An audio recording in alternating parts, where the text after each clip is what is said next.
हमारे पुराणों में तो कल्पों की बात आती हो, मनवंतरों की बात आती है। हाँ, 14 मनु हुए हैं। एक मनु में 71 चतुर्युग होता है।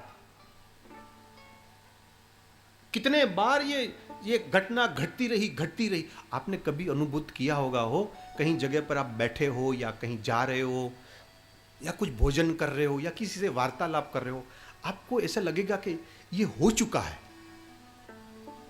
ये पहले हो चुका है। कितने कल्प हो गए।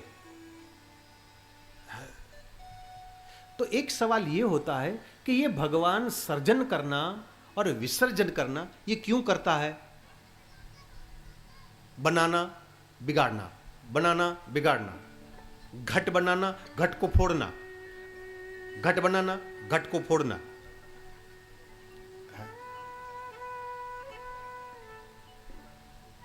ये आपकी मुझे पता नहीं, मैं जब बच्चा था ना, छोकरा था, तो क्योंकि मेरा कोई भाई नहीं, मैं अकेला हूँ, तो कोई खेलने वाला था नहीं। दीदियाँ मुझसे बड़ी, तो मैं सबसे छोटा। अब दीदियाँ मेरे साथ तो खेले ना। तो मुझे याद है कई बार क्या है कि वहाँ जो लंदन में क्या हम बड़े हुए, वहाँ बड़े बड़े हॉल होते हैं, तो मैं हॉल में बैठा बैठा गेंद को फेंकता दीवार की ओर, जमीन दीवार, और उछल कर वापस आती गेंद। इसको पकड़ना, नीचे फेंकना, वापस आती, नीचे फेंकना, वापस आती। अकेले अकेले ऐसे बच्चे खेलते हैं, जिसके साथ कोई खेलने वाला ना हो तो वो अकेले अकेले खेलता था। वो खेल हम भी करते थे, काफ़ी मशहूर है वहाँ, अकेले खेलते। ऐसे गेंद फेंकना, दीवार को टक्कर मार कर वो वापस आते, तो गेंद को पकड़ लेते, फिर फेंकना, ऐसे ऐसे करते थे। तब तो समझ में नहीं आई, अब समझ में आती है कि गेंद को जब फेंकना है तो पकड़ता ही क्यों, और जब पकड़ना है तो फेंकता है क्यों। समझ में आई बात? हाँ? जब गेंद को फेंकना है तो तू पकड़ क्यों रहा है, और जब पकड़ना है तो तू फेंक क्यों रहा है। जब सृष्टि को तेरे को तोड़ना है तू सर्जन क्यों कर रहा है, और जब सर्जन करना है तो तू विसर्जन क्यों करता है।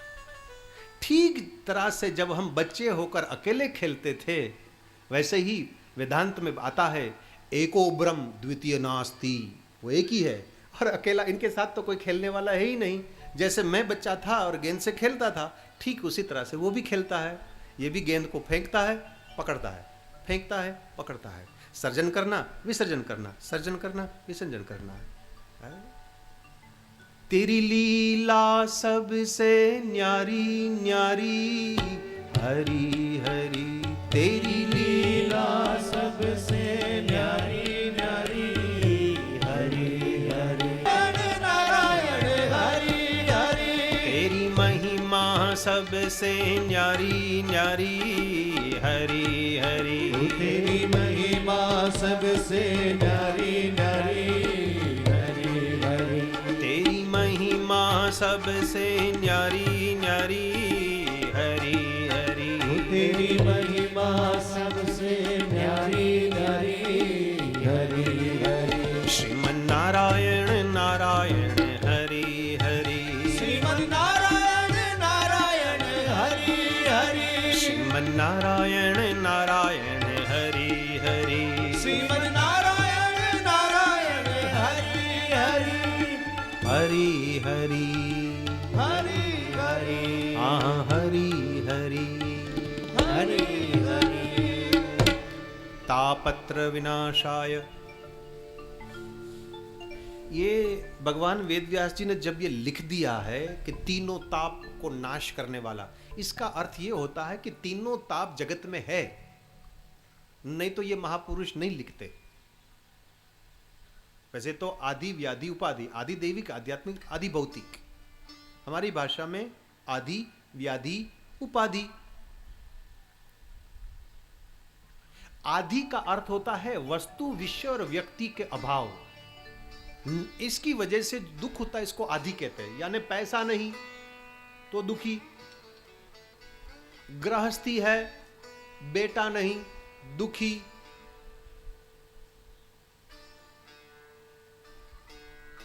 नहीं है इसीलिए जो दुख होता है इसको आदि। व्याधि का अर्थ होता है शरीर का कोई कष्ट, शरीर का रोग। कमर में दर्द है, गले में दर्द है, पेट में तकलीफ हो गई, स्थूल शरीर हो गया, शरीर, ये व्याधि है। और उपाधि आदि का उल्टा स्वरूप है। आदि माने वस्तु विषय व्यक्ति नहीं है इसीलिए दुख, और उपाधि माने है इसीलिए दुख। एक के पास बेटा नहीं है इसलिए रो रहा है, और दूसरा इसीलिए रो रहा है क्योंकि घर में दुर्योधन पैदा हुआ, तो ये दुखी है बेचारा।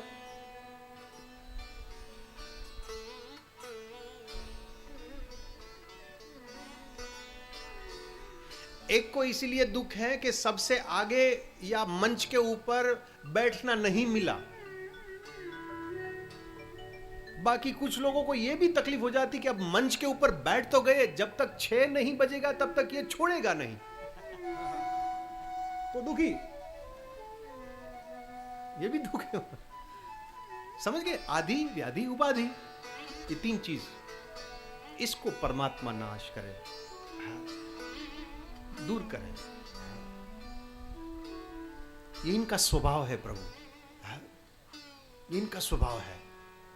आप विष्णु सहस्त्र नाम को देखोगे तो इनमें भगवान का कई नामों में भक्तवत्सल, दीन दयालु, पतित पावन है। हमारे रहीम जी ने तो कह दिया, मेरो हरि है गरीब नवाज। मेरो परमात्मा तो जो दीनहीन दुखी, जिसका कोई नहीं, उसका राजा है। ऐसो ऐसो परमात्मा की उपाधि है। अरे भला परमात्मा का नाम पतित पावन है, वो तुम्हें पावन तो तब करेगा जब तुम पतित हो तब ना। ये पतित ही नहीं बनता, पावन किसको करे?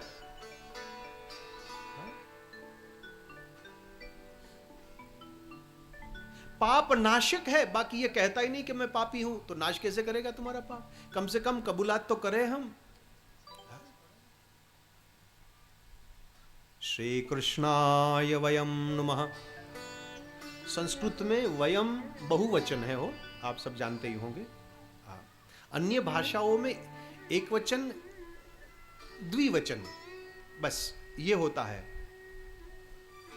अंग्रेजी भाषा हमने पढ़ी, फ्रेंच, जर्मन, स्पेन, ये सब भाषाएं जब पढ़ता था तब आती थी।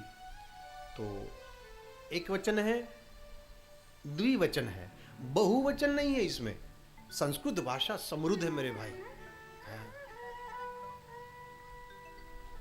भारतवर्ष के बारे में मैं क्या बताऊं, मैं कोई क्रांतिकारी तो मैं हूं नहीं, बाकी जरूर इतना हम मानते हैं, जैसे महर्षि ने भी कह दिया कि जन्म जन्म का जब सुकृत होता है तब भारत में जन्म ले। हैं?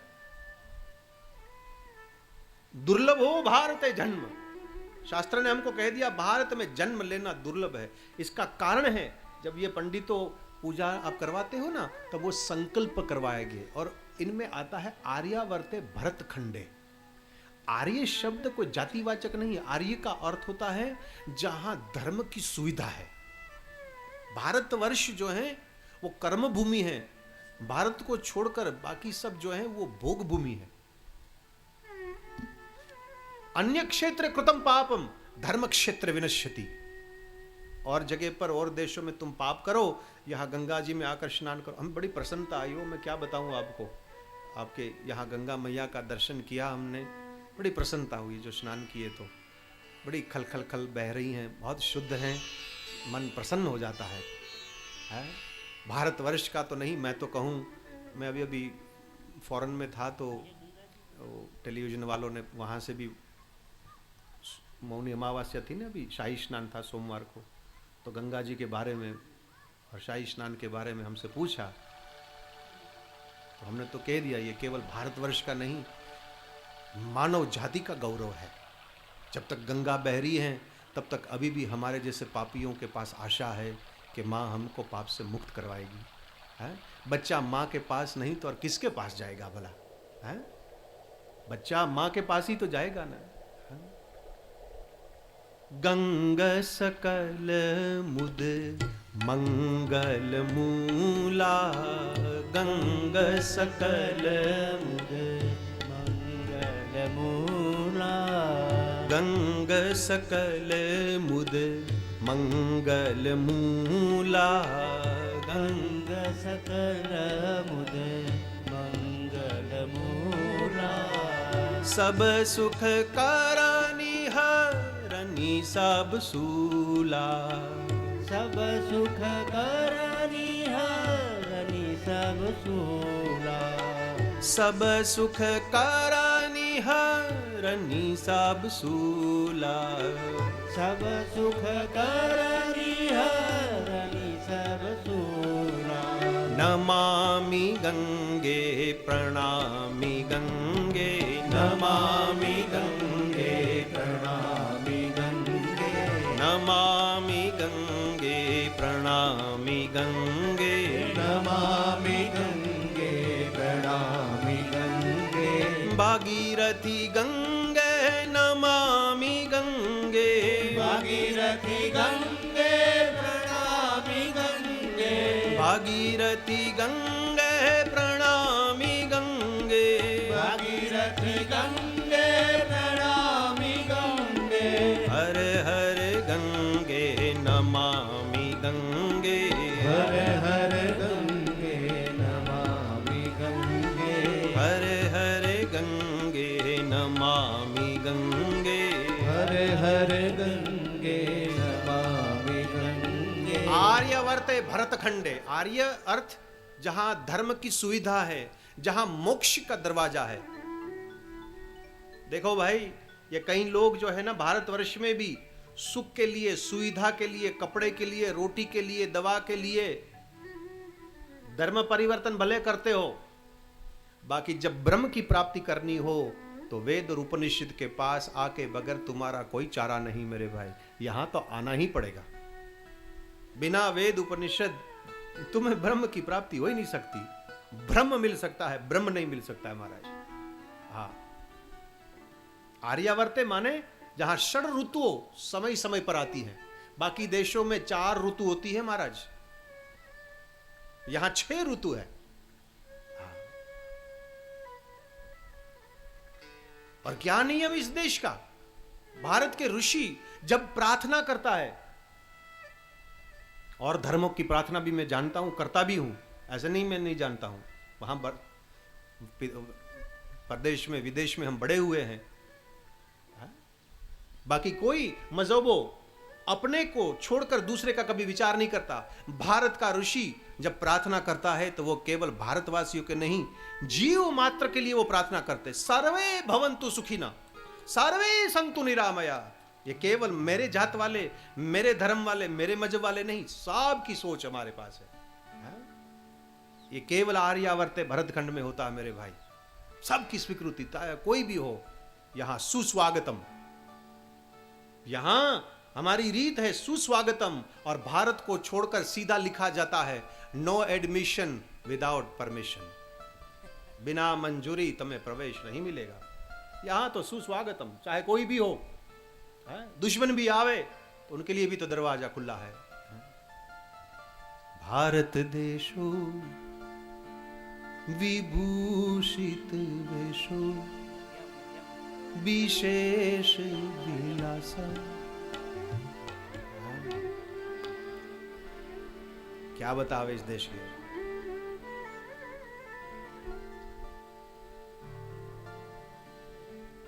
श्री कृष्णाय वयम नमः। हम सब साथ में मिलकर वही परम तत्व का हम नमन करते हैं, उसका ध्यान धरते हैं। मैं अकेला नहीं मेरा ही कल्याण हो जाए नहीं, हमारा सबका कल्याण हो जाए। इसी के बाद तो जो कथिता है, भागवत जो सुनाने वाले हैं, उसका ध्यान भगवान वेदव्यास ने अपने पुत्र का नहीं हो। गुरु केवल ब्रह्म ज्ञानी नहीं, ब्रह्म दृष्टा भी है, उनको याद किया। यम प्रोव्रजन्तमनुपेतम पेत कृत्यम द्वैपायनो विरह कातर आजुहाव पुत्रेति तन्मयतया तरवो विनेदु तं सर्वभूतहृदयं मुनिमानतोऽस्मि।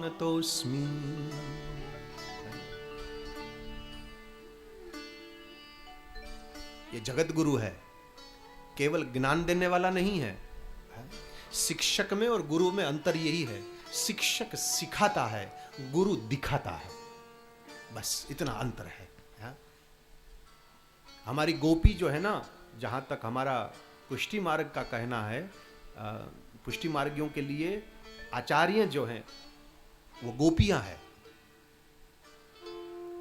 गोपी प्रवचन नहीं करती, भागवत का दर्शन करो, गोपी दर्शन करवाती है। अरे ओ ललिता सखी, अरे ओ चंद्रावली, इधर आओ इधर आओ। क्या है? अक्षणवताम फलमिदम न परम विदामः। अरे ओ सखी देख ले, ये श्याम सुंदर, ये गोवर्धन गिरिधारी, आंखों का फल उनका दर्शन ही है, तुम भी दर्शन करो। बस इसको कहते हैं गुरु। वो दर्शन करवाते हैं, वो दिखाते हैं। शिक्षक जो है वो सिखाता है। ये सुखदेव जी महाराज केवल ज्ञानी नहीं है, वो ब्रह्म दृष्टा भी है। वो कोई कथा थोड़ा ना कर रहा है, वो तो जो देख रहा है वो बता रहा है। और कुछ प्रमाण भी हैं जो मेरे को समझ में आई, बाकी महात्माओं को मैं नहीं समझता हूं। मैं तो मेरी बात करूं भाई।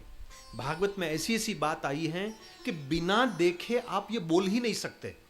एक प्रसंग ऐसा आता है कि सुखिया फल बेचने के लिए आई है। क्रीही बो फलान, फल लो कहकर आई है। भगवान ने उसको बुलाया और कहा, ए सुखिया इधर आओ। क्या लाई? पूरी टोकरी रख दी। काना ये सब है, तेरे लिए है। यशोदा मैया आई, काना हम मुफ्त में नहीं लेते, जाओ सुखिया को कुछ दो। उन दिनों में रुपया थोड़ा ना था, वस्तु के बदले में वस्तु मिलती थी। तो श्री सुखदेव जी क्या बोले कि हे परीक्षित, ठाकुर जी अंदर गए और अपनी छोटी छोटी मुट्ठी जो है, मुट्ठी में धान लेकर आए और शब्द स्पष्ट लिखा गया है, च्युत धान्य करद्वयम। छोटे बच्चे की मुट्ठी आप देखोगे ना, तो जैसे वयस्क हो जाते हैं ना, तो ये उंगलियों के बीच में जगह नहीं रहती। बच्चों की उंगलियों के बीच में जगह हो जाती है, या तो मुट्ठी जो है ना एक साथ में वो पकड़ नहीं सकते, बीच बीच में खुल जाते। तो जैसे बाल गोपाल आ रहे थे तो उनकी उंगलियों के बीच में से धान गिर रहे थे। ये कोई कवि की कल्पना नहीं है, ये इतनी माइन्यूट डिटेल जो कहा जाती है ना, ये तो जो दर्शन कर रहा है, वो जो देख रहा है वही बोल सकता है। तो श्री सुखदेव जी महाराज कोई कथावाचक नहीं है, ये केवल ब्रह्मज्ञानी नहीं है, ये ब्रह्म दृष्टा है। और बड़भागी हैं भाई, ऐसे गुरु भी मिलना। हमारे अथर्व वेद में साफ बात आई है कि गुरु क्या होता है, गुरु करता क्या है? बोले समयम भ्रांति भंजनम। वह शिष्यों की भ्रांति को दूर करता है। आनंद ही आनंद बरस रहा बलिहारी, ऐसे सद्गुरु की। आनंद ही आनंद बरस रहा बलिहारी, ऐसे गुरु की। धन्य भाग्य हमारा आज हुए, धन्य भाग्य हमारा आज हुए, धन्य भाग्य हमारा आज हुए। धन्य भाग्य हमारा आज हुए। दर्शन पाए से सद्गुरु के, दर्शन पाए से सद्गुरु के, दर्शन पाए से सद्गुरु के। दर्शन पाए ऐसे सद्गुरु के। आनंद ही आनंद बरस रहा बलिहारी, ऐसे सद्गुरु की। आनंद ही आनंद बरस रहा बलिहारी, ऐसे सद्गुरु की। 88,000 ऋषियों के मन में संकल्प हुआ कि 1000 वर्ष तक हमारा ज्ञान सत्र चले। भगवान ब्रह्मा जी के पास सत्यलोक में गए। ब्रह्मा जी ने अपने मानस को फेंका है, कहा कि हे ऋषियों, जिस जगह पर मेरा मन स्थिर हो जाए वहां सत्संग करो। मैं न भूल रहा हूं तो ब्रह्मसूत्र में भगवान बादरायण ने हमको ये बताया है कि सत्संग भजन कीर्तन उसी जगह पर करना चाहिए जहां मन अनुकूल हो। यानी ब्रह्मसूत्र कहता है कि व्यग्र चित्त से तुम भजन मत करो। कुछ लोगों का नियम होता है ना कि जब तक 5 माला में न करूं तब तक हम चाय नहीं पीवेंगे। तो जब शुरू शुरू में नियम लेता है तो मन लग जाता है, माला चलेगी। बाकी अमुक समय के बाद क्या होता है कि सहजता जब मिलती है ना तो जीव उपेक्षा करेगा, तो मन भटकना शुरू कर देता है। अब जब मन भटक रहा है तो तू काय को तू राम राम राम कर रहा है भाई? माला तो कर में फिरे, जीभ फिरे मुख माही, मनवा तो चहु दिशि फिरे, ऐसो सुमिरन नाही। ये हमारे वैष्णव संप्रदाय में ये लोग एकादशी का व्रत करते हो भाई। हाँ, और कई बार झगड़ा भी हो जाता है कि आज एकादशी नहीं है कल है। कुछ लोग कहें नहीं कल नहीं है आज है, आज नहीं कल नहीं है। फिर झगड़े में से ये तो शैव लोगों की एकादशी और ये वैष्णवों की हैं, तो ये भी झगड़ा चलता है। भाई तिथि की क्यों प्रतीक्षा कर रहे हो? तुम्हें जब लगे कि मेरे को आज एकादशी कर रही है, तुम्हारे लिए वही एकादशी है। तुम क्यों प्रतीक्षा कर रहे हो? वार और तिथि से क्या मतलब? तुम्हें व्रत करना कर लो ना भाई। मैं न भूल रहा हूं तो ये पंडित लोग कभी कभी हमको वो जो है ना सत्यनारायण का व्रत होता है, तो वो सत्यनारायण की कथा भी सुनाते हो। इसमें वो चंपावली कवितावली पता नहीं सब बातें आती हो, पंडितों को पता है हमारे।